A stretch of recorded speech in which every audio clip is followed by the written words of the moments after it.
Are you currently going through a divorce? Are you navigating the minefield that is the step family experience? Be sure not to miss today's show on Toronto Speaks Relationships, where we dig into healthy divorce and step families. It is possible.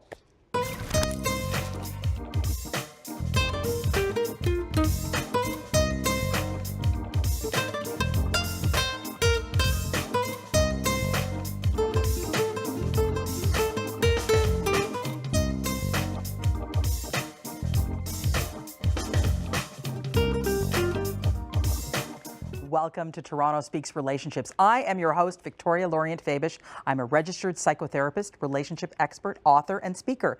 I have written 2 books. One is called Find Your Self Culture and Connecting, Rewire Your Relationship Culture. And my website is visualizationworks.com because visualization does work. Today we are discussing healthy divorce and step families. It is possible.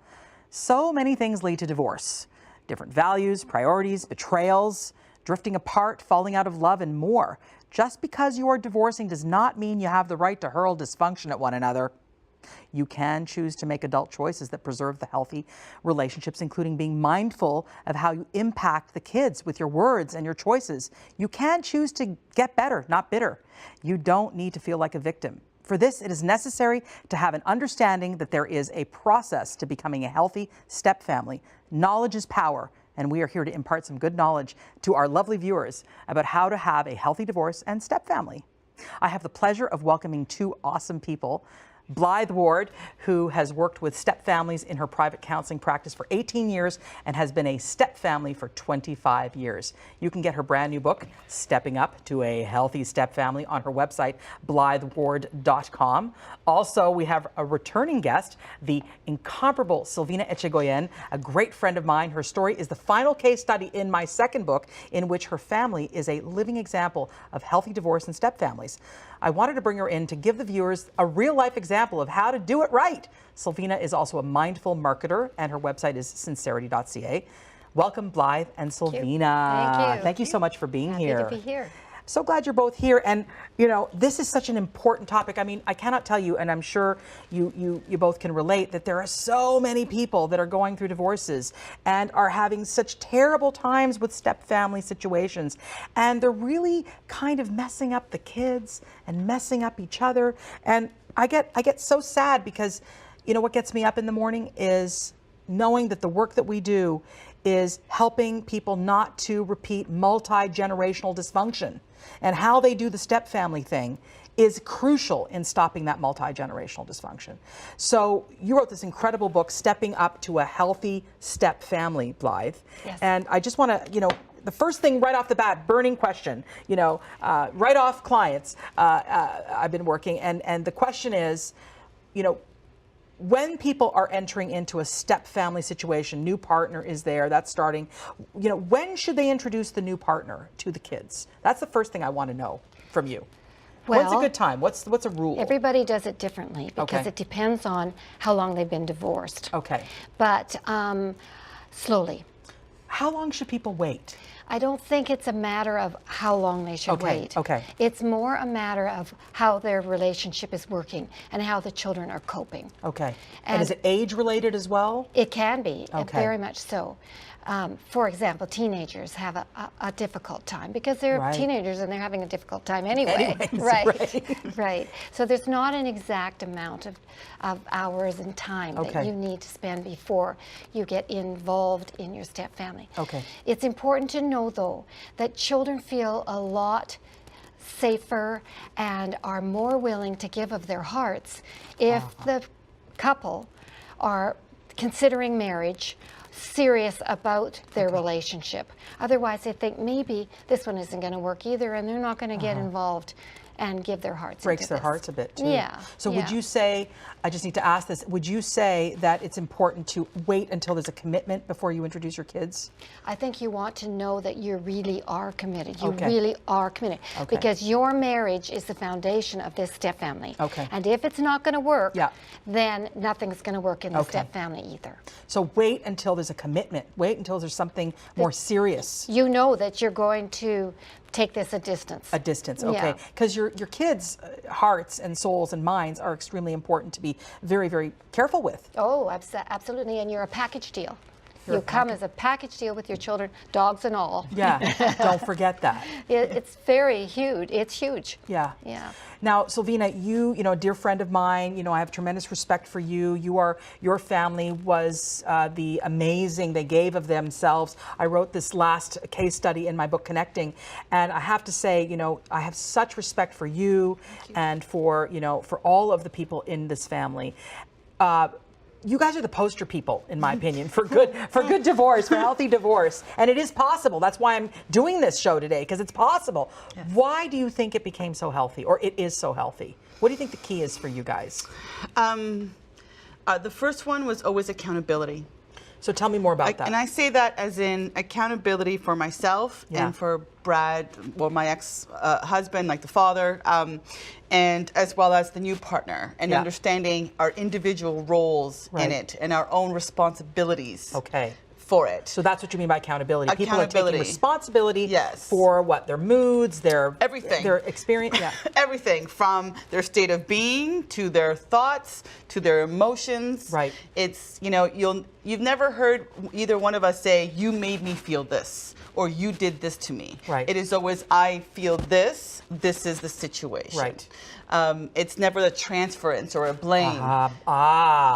So blame being the key to unhealthy divorce. Exactly. Right. That's a big one. And understanding, you know, and there's certain things that happen that he does or that I did that we didn't like. There's a reason why you are divorced. Right. There's that. So, but to respect the humanity that brought us together in the first place was always been the core. Right. I always had to go back to the person, the friend and that I loved initially, and ultimately always put him in that he's the father of my child. Right. He's got, this is outside of me now. You and kept outside snapping that into focus. It was always about, this is the father of my child. Right. I have to speak to him like he's the father of my child. Not like the ex-husband, not the man that pissed me off or did this or whatever it was. Yeah. It's always that the father of my child. Yeah, and the second book, just to say, is Connecting, Rewire Your Relationship Connection, meaning you are in this process rewiring how you did that relationship that didn't work. That relationship actually didn't work, but it doesn't mean that there isn't still a relationship. Right, and it didn't work in those parameters. As in him and I being the father, like that, you know, the traditional formula. Right. It didn't work in that way, but it does work in the other way. And so because it doesn't work that way, it doesn't mean it won't work the other way. And you have to make that effort and that shift for that. Right. Blythe, what do you think is key in terms of when people are starting to journey toward, you know, they're getting married to someone else, and is there some sort of a routine that needs to happen in your opinion? Like, I don't know, family dinners every Sunday that includes both partners and includes all the parents. Is there something in that you ever recommend for, you know, new families, that they always sort of periodically check in that we're all family still? Is that just too kumbaya? It's rare. It's rare.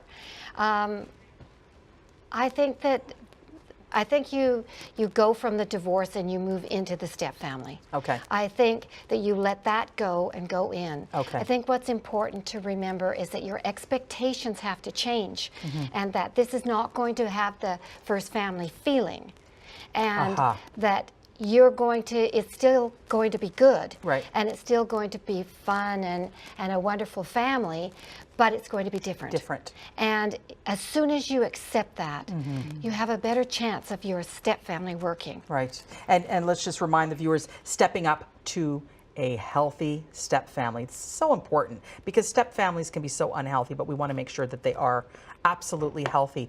So we're not doing kumbaya, although Sylvina, you did do some kumbaya. We did. It's rare. They had weekly dinners. Yep. You know, that included the father and the new partner and the child. I mean, it was just this inspiring situation. But we did those dinners before even the step started. I mean, we had the, so those, it wasn't like something we created. It was, that makes a difference. We made a concerted effort to have those family dinners, even though we weren't technically a family every day, but we knew that as a moment and as the support network, that is what makes the family. One thing that you said when I was interviewing you is that, you know, your daughter, whom, you know, I think in a healthy stepfamily situation or healthy divorce, you've got to be so mindful of the children and their hearts and their souls and their beings, because they're forming opinions at every turn with this thing that's going on called a divorce. Are we in agreement? But one thing that really struck me is that you were saying that your daughter always sort of, you wanted to mitigate or kind of prevent her from missing, you know, one person and then missing the other person, because every time she would go to that house, she would miss the other parent. That's how it started, actually, for us. Because one night she was saying, you know, I'm always missing one of you guys. And it really struck us that we realized it doesn't matter how positive or how great we are and how well we do this, there's still her feelings that she's going to experience. And once that surfaced and we talked about it with Brad, we said, okay, how do we do that? And that's when he came and we started having dinners, all three of us. So then she had those moments, and it was simple as dinner. And at first, it was very difficult. Was it? It was. There wasn't that communication and that free. There was a stiffness to it. Right. But the energy and the intent was there, and slowly every week it got a little easier. Okay. And it became the new normal. It became a total new normal, and it became something that really was able for us to redefine and understand that this is different. Right. And accept it, and this is what it is, and this is now the new difference. How's your daughter doing now? How does she do? I mean, she is a spectacular kid. I just love this kid. She really is quite a spectacular. I mean, she's a teenage. She was very young. And how old is she when it all went down? It was two and a half. Makes a difference. It makes a difference. It does make a difference. And so she was very young, and then she was adaptable. I waited a year before I had a new relationship, and then a year after that before they met, or just under a year, because I wanted that commitment. And when I was coming in, and I knew, you know, this is a big thing. And so I wanted to respect it. Right. Impulsiveness is your enemy, I think, with all of this stuff. And reactionary. Keep it, don't be reactionary, don't be impulsive. Keep it really, really well thought out. Yes. Don't confuse people. Would you like to add a little bit in terms of this young children versus teenage children piece? Well, of course, it's going to be much harder for children who are older and more set in the original family and what they want. Right. But I think that if parents, the new parents, always respect that the children have two parents already. If they have two parents and they haven't lost a parent, they have two parents already. And the step parent cannot be a parent in that respect to those children. But they can be important, and they can be mentors, and they can be friends, and they can help the child grow up and be a really positive influence in them. We have to stay positive when we think about a step family. And we have to stay positive because there's so much negativity out there. And look at the big picture and be willing to change and try new things and work with it. Change and try new things. What do you mean by that? Well, I think that you need to start new routines and new rituals in your family. And you need to be able to be flexible and manage the children going in different directions and coming back. And sure, it can be a very busy time. And you talk a little bit about empathy. You know, just this empathy. Talk about that. I think parents who are empathetic and understanding of children have a better time of it, an easier time of it. And also if parents can laugh and they can find funny things in it, they can calm the anger and they can calm the tension in a family if they can find a happy time and a fun time and do fun things together as well. And you said you're the one who coined the phrase, I like, don't get bitter, get better, or don't get, you know, you can get better, not bitter. Right. Yeah. Well, I think that we have to do the work after the divorce before we go into the step family. That's very important. Yes. And that way we won't feel like the victims still of the breakup of the first marriage possibly, and then of difficulties that go on in the step family by the other parent. If the other parent is causing a lot of trouble to your new family, or you think they are, then you can be the victim of that. And so you want to move forward, and you want to stay positive, and you want to cope with the issues that are going on. Yeah, Go ahead. And really accept the roles of and allowing each to have its role. Like What do the you mean? father will be a certain type of role to Maya, and I didn't need or expect Dan to fill that role because he has that role, and understanding Right. that there's other She has roles a that he dad. can bring in sure. as a male figure that will balance the other aspect and really ultimately almost creating the overabundance energy that she that made her flourish, and now as she's older be able to flourish with that, because it wasn't about that he was missing this and he was missing that. It was about he's adding this and he's adding this. Right. Now that's important, I think, because sometimes my experience is, I was just working with someone recently, that they don't, as a step parent, they don't, especially if they don't have kids, they don't really know what else to do other than to be a parent that they've either imitating their own parents or what they've read about or seen in the media, because essentially the stepkids don't need another parent, do they? No, they What don't. what do they if need? they have other parents. Well, right, but if they have, sure. a dad or a mom that's, Yeah. they really, are Yes. okay with, then they Yes. don't need the step parent to be yet another parent to tell them what to do. Instead, Exactly. they can be what? Well, they can be a friend. They can be a mentor. Okay, so it's okay to be friendship. But when Mentor. children are small, Right. they still have to be. They have to keep the children safe. So therefore, Well, that's important, right? Therefore, they have to do some of those nurturing activities or. Who does the disciplining in your mind, though? Well, I think the biological parent definitely does Okay. the disciplining. Right. And I think that's important. Does that change over time, though? No. In terms of the disciplining as years go on? I don't think so, No. except that if, as I was saying, they were trying to keep the children safe and the children were young, I think that the biological parent must back the step parent I see. to say, so-and-so says Right. it's this way, and it is this way because we've agreed on the family rules, and so listen to her or listen to him and back them. Okay. Otherwise, they won't be able to keep the discipline going within the family if the parent is not there. Right. If they're there, that's their job. That's their job. That's the Exactly. bottom line. Yes. Okay. And that's that. I think I would say that's a rule. I would say that's a rule. Yeah. I mean, I know you don't like the rule thing too much, or we don't like the rule thing too much, but I think that is a good rule. Well, there have to be house rules, and Yes. it can be part of the house Right, rules exactly, too. I mean, exactly. Right. Yeah. And I think family meetings are wonderful. I was just going to say, how do we do this? So family meetings. Family meetings are wonderful because children get to speak up. Right. They get to, in a very respectful way, get to talk about their feelings and what they need and what the rules look like and how they want to change them and what's bugging them. And so parents get a better idea of what's happening and they can communicate better.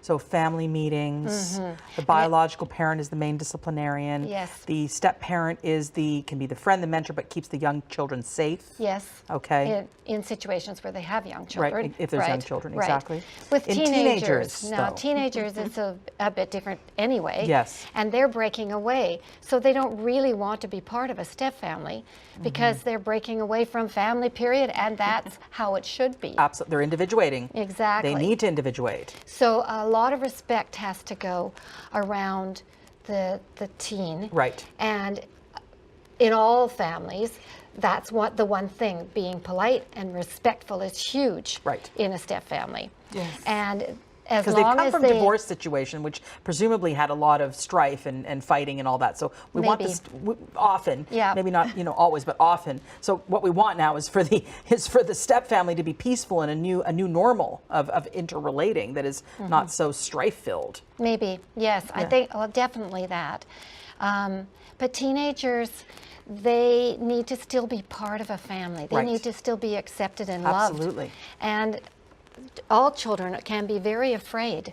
And fear is always under anger. Right, So of when course. they break out into their anger, we need to step Ask. back and be the role models. Parents, all parents need to be the role models of how to deal with that anger, and they have to be the bigger person and not And they get don't involved always in know. it. Yes. They don't always know what to do, but they, reading your book, also, maybe getting some counseling and being taught, because they kind of didn't do it right in the first marriage. So this next one, they hopefully have had a little bit more of some counseling, some reading. Doing the work first. Do the work, absolutely. And did you guys do some family counseling, or how did it go in that regard? Or was it not even necessary because it was so peaceful? Well, at least it felt peaceful. It's it's one of those almost like pregnancy where after years the pain isn't as bad. But I do remember, it was 11 years ago, so I do still, there's a freshness to it. We had we tried some couples therapy, though we did a lot of individual therapy. I was going to say, you did individual therapy, more so than the couples. Because we both knew, and really you can do all the couples therapy you want, but unless as individuals you have some management of this, it's very wasteful. 100%. So we really focus on that individuality, because you have to surrender that when it's over, it's over. And so at that point it was about self-preservation, not huge like the family preservation. Right. And we knew that as soon as we self-preserved, that would flow out into everything else. So your energies were kind of doing well, and because of therapy and because of working on yourselves, and then that was able to sort of parlay into the dynamic with your child, and with how that all sort of worked, because you were doing, and that's something the viewers should really get, is that you got to do your personal work.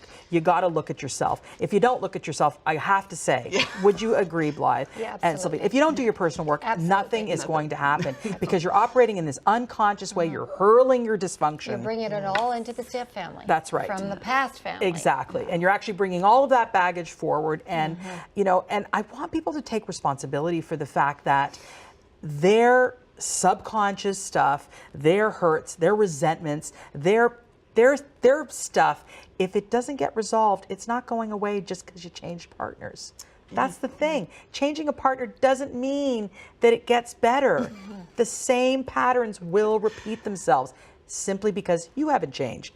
You've got to change, and then the partnership will change. I laugh at that, because one of my memories was that after my second relationship, and after the honeymoon period, and the third year, and one of our first, I guess, arguments where you sort of take it to that, like, okay, we're now this.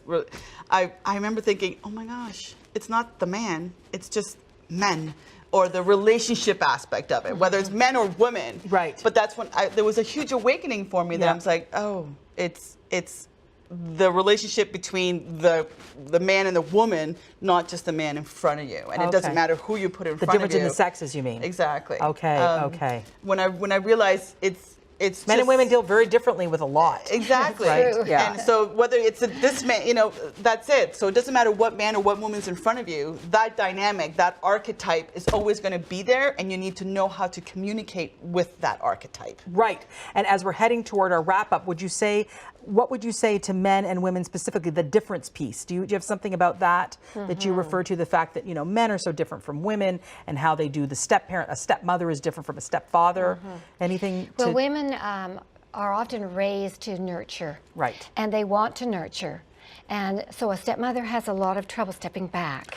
Okay. Because it's also quite hurtful when a child is not responsive to them. Right. And so they have to understand that they can't be the mother, but they can be someone special. And a man has to be emotionally present for the children too. He can't just be there. He has to be involved as well. He can't leave all the work to the new wife either. And I think that men seem to think that they need to fix everything a certain way and get it done and get it fixed right now. Right. And we know with children and with the way life is that that isn't always going to work, and we don't always want them to fix everything either. There's a process sometimes. Yes. And that's interesting, because the thing about women being nurturers and then getting hurt when the child doesn't sort of respond, or conversely, they may nurture and they may have an amazing relationship with that child, but then the child might feel, a loyalty to their biological mother. So loyalty issues are huge. Loyalty issues, and just very briefly as we're ending, just talk a little bit about loyalty issues, the notion of. I think that children feel that they are letting their parents down if they are really connected to their step parents. Right. And they want their parent to feel that huge. they love them first and foremost. And it's very hard for them, especially in the transition when they come back from another parent's house and they're into Right. your house, and there's a transition Right. time there where you just need to leave them and let them do their thing and settle in a bit. And that's why the adults need to get their stuff together, to not just, have their egos so wrapped up in, the kids having trouble enough dealing with the fact that there's step parents and stuff. Let the don't take it all so personally. Exactly. Work on yourself Yeah. so that you don't put your stuff on your child. Your child's already having to deal with life, being a kid, and then now we've got to deal with mom or dad's insecurities. Let's work on that so that you don't put that onto your kid. For sure. Isn't that You don't want key? the children parenting the parents. Yeah, don't want it, Right. exactly. Don't want the Right. children Right. parenting the parents. So the parents who are divorcing and going in the step family, what keeps them healthy, what keeps the divorce healthy is the parents, the adults, not taking things personally, not putting on their kids their own insecurities. This is what creates the peacefulness, I believe, in the transition. They understand, and that means you got to do some personal work, and you got to do some reading, and you got to understand that some reading and some personal work are essential to the good transition and to healthy. Well, reading helps a lot because Yeah. it gives you Expands. confidence. Exactly. Because you know that this might happen to you and you know how to deal with it. And you need the steps in order to deal with it. And as we do this, I mean, I'm so pleased about your family, and I know that it wasn't all perfect. I'm not trying to say it was perfect. I mean, really, it's not. It's not. It isn't. But one thing I noticed about you, all three adults, they didn't put their stuff onto the kids. No. They just didn't. No. And we know, there's a lot of parental alienation stuff where that's where the parental alienation syndrome, where you're really, really depriving the parent of their kid because of your own anger at the other parent, and that's just so destructive. And as we said earlier when we were just bantering before the show, it always backfires. Always does. Every single time. Yeah. And you're always, and your kid is probably going to not like you for that. It's going to be kind of, it will really backfire toward the person that's doing the alienation. It's tragic when it happens. Would you agree? Is. Absolutely. Healthy divorce, I mean, divorce is tough no matter what, because we don't start out marriage thinking we're going to get divorced. For sure not. Right? That's so, true. we don't. We think, so it's a real blow to you. So the key to healthy step families, healthy divorces, is the adults working on themselves so that there is a real opportunity for a positive, pleasant interaction so that the kids can see we don't have to put the dysfunction into the next generation. These kids can actually experience more peace and more joy. Last soundbite.